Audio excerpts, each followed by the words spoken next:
partners in imposing further sanctions on Russia and tightening the existing sanctions to crack down on evasion and to ensure robust enforcement.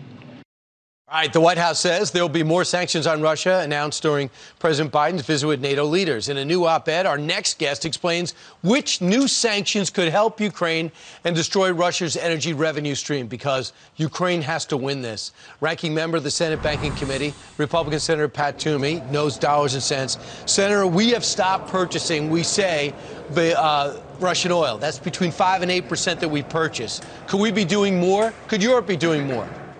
Yeah, the fact is, we estimate that the world is buying, and mostly Europe, is buying $5 to $7 billion per week of Russian gas and oil, which they produce at very low cost. So this is a huge amount of revenue to fund Vladimir Putin's war machine. This is crazy. I mean, the Ukrainian people deserve better than this. They deserve our support. We're providing some support. We should be doing more. But we could cut off the source of revenue for Putin. How long can he continue to conduct this war if we shut off his biggest source of revenue? I think that's the step we need to take. But it's winter, and they foolishly have gotten in bed with the Russian oil and gas companies. What do they do? What secondary sanctions could we put on? So the nature of secondary sanctions is actually pretty simple. What we did, we simply declare that a financial institution, a bank anywhere in the world that does business with the Russian banks, and we would name which Russian banks, cannot do business with the U.S. institution. That means they can't settle dollars. They can't move dollar payments. They couldn't even do euros or yen, because that would be a violation of our sanctions.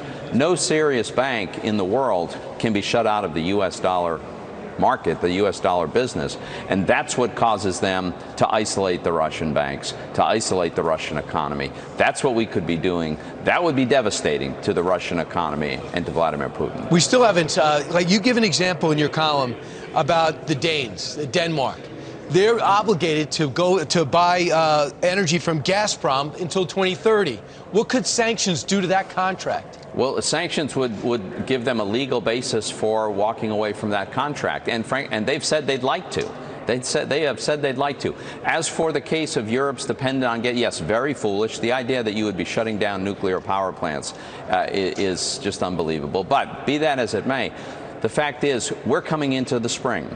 The weather is starting to moderate significantly. Demand for natural gas to heat homes is going to drop very precipitously. It does every springtime.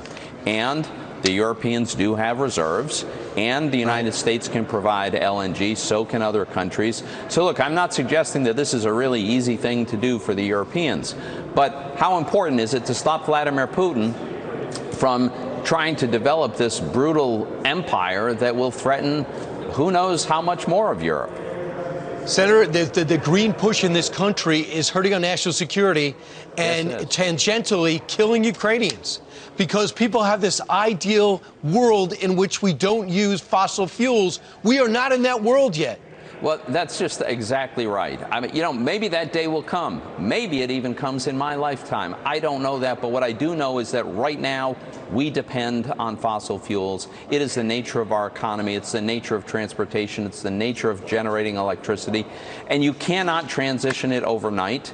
And so it's just what the Biden administration has done to shut down the Keystone Pipeline, stop providing leases. It just makes no sense. And our hatred of pipelines is stopping Pennsylvania from giving the New England area natural gas. So instead, New England just imports it from somewhere else in the world rather than getting it through a pipeline from Pennsylvania. How crazy is that? It's crazier than you can imagine. And Canada's energy minister came out and said, hey, guys, don't go to Iran. Don't go to Venezuela. We have more oil. Just ask. Our nearest neighbors, our best friends, they have tremendous energy resources. Instead, we go to Venezuela and Iran. You could be setting up between Mexico, U.S., and Canada. That is independence.